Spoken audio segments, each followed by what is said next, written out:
Hey everyone, and welcome back to the channel. Today, we're taking a deep dive into the origin story of one of the greatest rock bands of all time, Queen. And we're getting it straight from the source, the band's legendary drummer, Roger Taylor. So, if you love behind-the-scenes stories, you are in for a serious treat.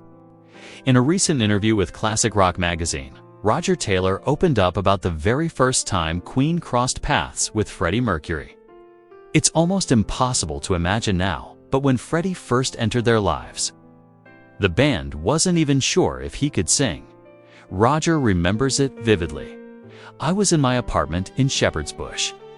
Freddie was friends with Tim Staffel, the lead singer of our first band, Smile. He was on the outskirts of his social circle, more of a fellow, really.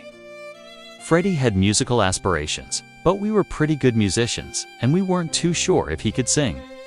But what Freddie might have lacked in technical polish at the very beginning, he more than made up for with sheer passion and an unstoppable determination."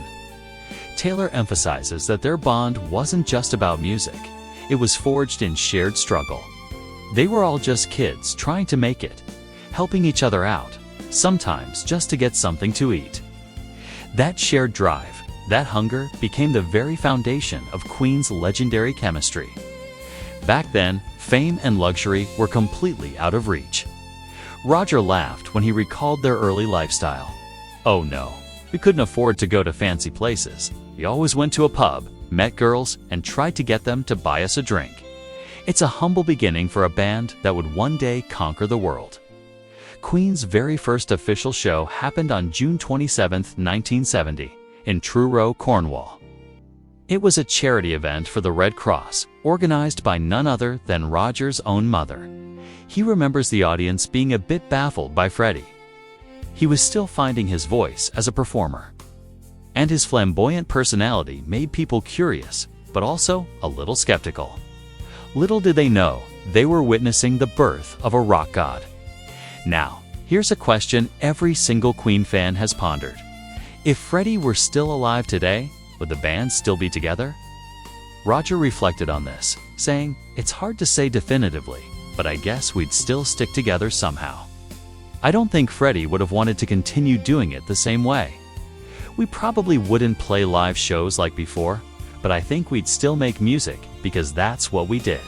Freddie was obsessed with music. It's a powerful thought. The music was the core, the unbreakable bond that held them together. And now for a fun, slightly mischievous story from Roger's more recent years. You might remember the giant statue of Freddie Mercury that stood outside the Dominion Theatre in London during the run of the We Will Rock You musical. After the show closed, it vanished. "Where did it go?" Roger admits, with a bit of a grin. "Yes, I did. I stole it. It was in a warehouse costing money, so I thought, why not put it in a truck and bring it to my yard?" Brian got angry, but he hadn't thought of it before. Classic Roger, right? A rock and roll legend with a sense of humor.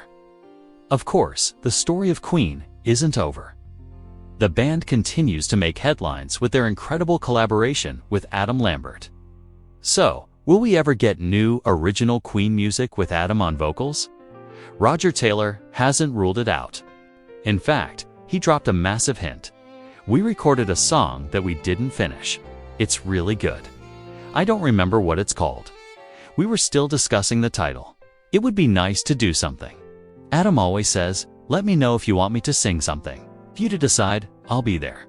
How amazing would that be? A new Queen song in the 21st century. Let's keep our fingers crossed for that one." So, what do we take away from Roger Taylor's candid reflections? The early days of Queen were a chaotic, beautiful mix of uncertainty, bold experimentation, and shared struggle. Freddie Mercury wasn't a perfect, polished star from day one. He was a raw talent with extraordinary ambition. And Roger, along with Brian May and John Deacon, saw that spark in him when almost no one else did. From scrounging for drinks in Shepherd's Bush pubs to commanding stadiums filled with hundreds of thousands of fans, Queen's journey began with friendship, determination, and a relentless passion for music at the heart of everything they did. And even after all these years, Roger Taylor's stories remind us that the spirit of Queen, the camaraderie, the innovation, and the pure joy of making music is still very much alive. Thank you so much for joining me on this journey back to Queen's beginnings. For all you fans who love these deep dives, remember this: the magic of Queen wasn't just in Freddie, Brian, John, or Roger as individuals. It was in how they came together, each bringing something unique and irreplaceable to the table to create one of the greatest bands in the history of rock. So to all of you who stayed with us until the end, thank you. You've just had a rare and intimate glimpse into the true heart of Queen. Keep celebrating their music, keep sharing the love, and remember that the spirit of Freddie, Brian, John, and Roger lives on in every beat, every note, and every lyric. Thanks for watching, and we'll see you in the next video. Don't forget to like and subscribe for more stories behind the music.